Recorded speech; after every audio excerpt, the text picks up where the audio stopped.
आज बघू सुके बोंबलाई रेसिपी। 3 वाफ तेल टाकून घेऊ। आता तेलावर कांदा आणि मिरची टाकून घेऊ।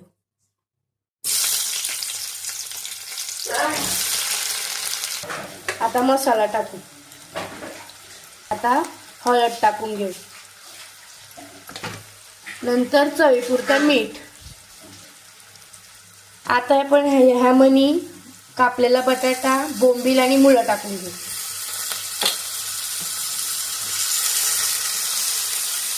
आता मिक्स करून घेऊ।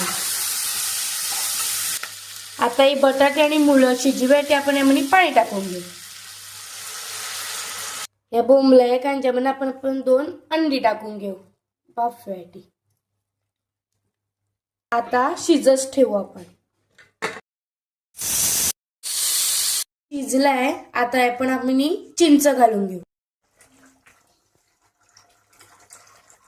चिंच घातली। आता थोडासा कांदा आपण उकळून घेऊ।